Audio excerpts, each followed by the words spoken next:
اگر تم پورے دن میں ایک بھی نماز نہیں پڑھتے نا تو یہ ویڈیو تمہارے لیے ہے.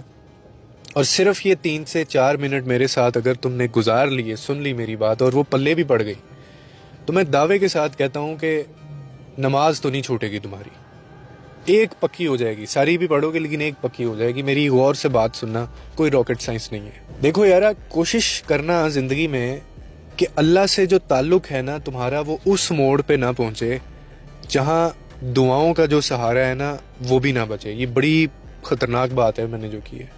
یعنی تم دور ہوتے ہوتے اتنا دور نہ چلے جانا اللہ تعالیٰ سے کہ وہ بھی تمہیں دور رکھنا شروع کر دے جو تمہاری حالت ہے. تم یقین کرو، دنیا میں سکون سے مہنگی کوئی چیز نہیں ہے، خدا گواہ ہے، خدا کی قسم. اور سکون صرف اللہ کی یاد میں، باقی چیزوں میں بھی ہے لیکن اللہ کی یاد میں جو سکون ہے وہ ہیلنگ ہے.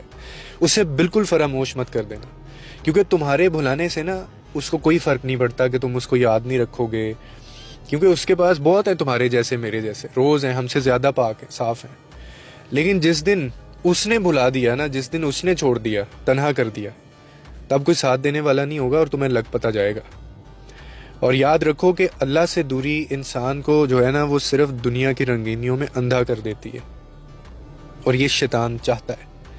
مگر جو اندر کا خلا ہے نا، جو تمہارے اندر بڑھتی ہوئی بے سکونی ہوگی، بے چینی ہوگی، رشتے دور ہو رہے ہوں گے، انسان کتنا ہی کامیاب کیوں نہ ہو جائے، امیر کیوں نہ کتنا ہی ہو جائے، لیکن اگر دل سے اللہ کا ذکر اس کے نکل گیا ہے نا، پورا پورا دن گزر جاتا ہے، اس کو نماز کا خیال تک نہیں آتا، تو وہ انسان اپنے ہی پھر وجود کا قیدی ہے، وہ اس میں سے نکل نہیں پائے گا کبھی بھی. یہ دنیا کی محبتیں، یہ رشتے ناتے، یہ کام، اکثر سننے کام بہت ہے جی، کام بہت ہے.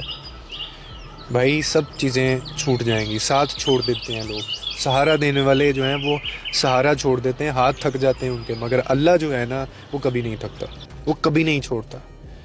اس کا در واحد در ہے جو کبھی بند نہیں ہوگا اور کبھی بند نہیں ہوتا.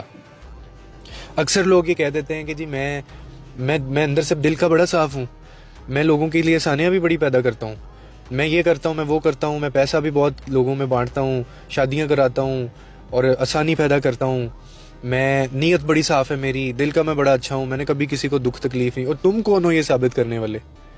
اور پھر اگر ایسا ہو کہ ایک دن جب وہ ٹائم آئے تو آپ سے یہ جتنی چیزیں میں نے بتائیں، آپ سے ان کا سوال ہی نہ ہو، آپ کو صرف یہ کہا جائے کہ سر، میڈم، آپ صرف ایک چیز کا جواب دے دیں جو کہ نماز پڑھی تھی یا نہیں پڑھی تھی. باقی چیزوں سے ہمیں کوئی غرض نہیں ہے، وہ بعد میں آتی ہیں. پہلے آپ یہ سوال کا جواب ہمیں دیں، تو پھر ہم سب کے لگ گئے. سمجھ گئے ہو کہ اگر کیا ہو، اگر سوال پہلے اس سوال سے ہی آگے نہ آپ کو جانے دیا جائے. یہ تھاٹ جب مجھے آئی نا تو بڑی زور سے لگی میرے دماغ پہ، تو اس لیے ضروری ہے